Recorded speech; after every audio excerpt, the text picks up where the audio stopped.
Hello friends, it's Aaron. I'm here to share with you the final chapter of An Elk Dropped In. Chapter 7, Mr. Moose Flies Away.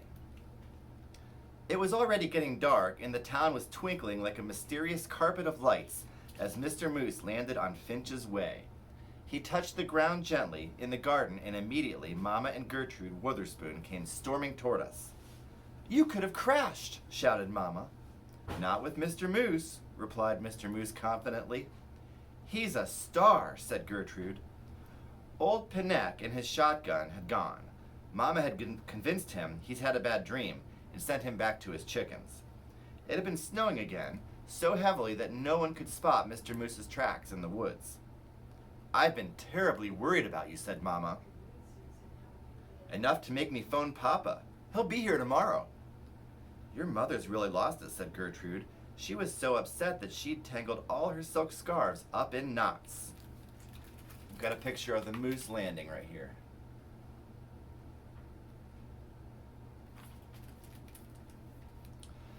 I'd have loved to have had something to tie in knots myself. Papa was coming. I was tingling from my toes to my fingertips. Even Kiki was grinning all over her face. That was most unusual. As a rule, she only ever does that when she's just gotten away with telling a lie. "Don't build your hopes up too much," said Mama softly. "I don't want you to be disappointed." Mr. Moose had been listening to her and nodded earnestly. But when Mama turned away, he grinned at me, showing all his huge white teeth. Smothered in soot, Santa Claus turned to Mama, saying, "Madam, we're in a terrible rush, but all the same, I would like to have a wash before we set off." "Let's all go inside," said Mama. "Grandma will run a bath and make hot chocolate." "Wonderful," sighed Santa Claus, "though a little drop of cherry brandy before we set off would go down very well too."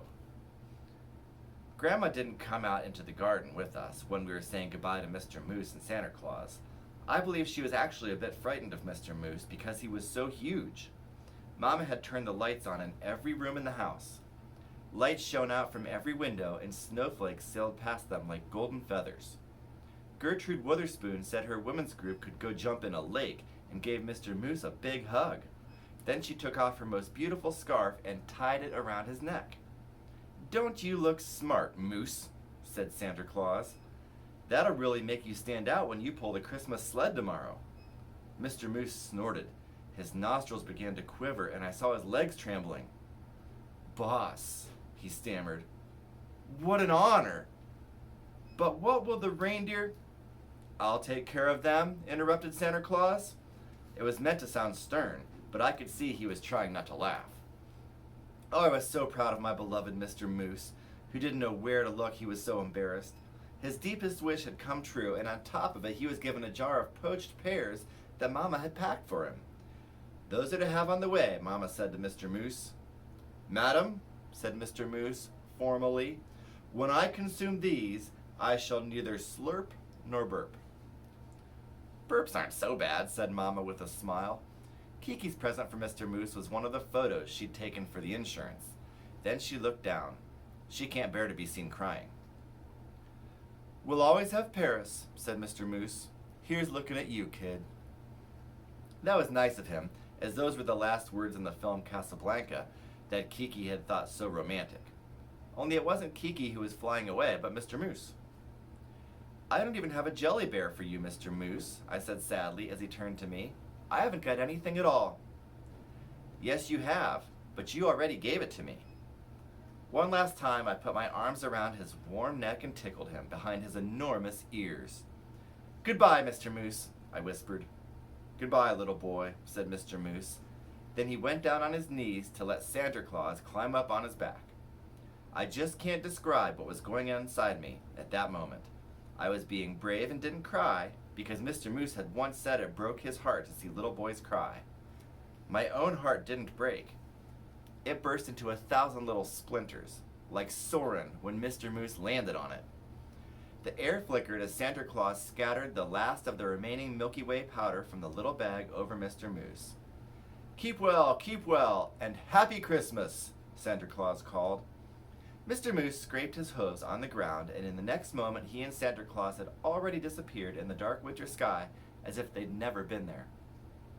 Kiki put her arm around me. Let's go inside and wrap up the juicer. So, that is the story of Mr. Moose. I've written it down to show everyone why I believe in Father Christmas and the flying elk. It's just as well I finished it in time, because I've promised Mama to decorate the Christmas tree.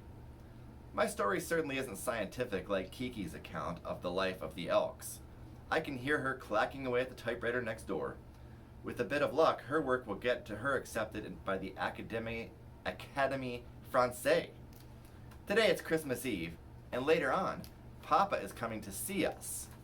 Real quickly, I'll show you the picture of them watching Mr. Moose fly off.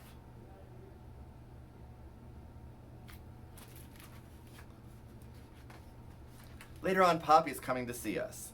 Mama is downstairs in the kitchen baking cakes. Grandma's helping her, although she's still offended about the coconut biscuits. From time to time, Mama bursts out laughing. I think she's very excited. I'm excited too. Perhaps Mama and Papa will get on well together again. Perhaps Papa will stay with us. That's my Christmas wish. I hope Mr. Moose hasn't forgotten about us. The end. We'll close with a little picture of him writing down the notes of Christmas and what happened when the elk dropped in. And that's our story. Thank you so much for listening. We hope you've had a good time. We hope you have a very Merry Christmas. And that's all from Carnegie Public Library.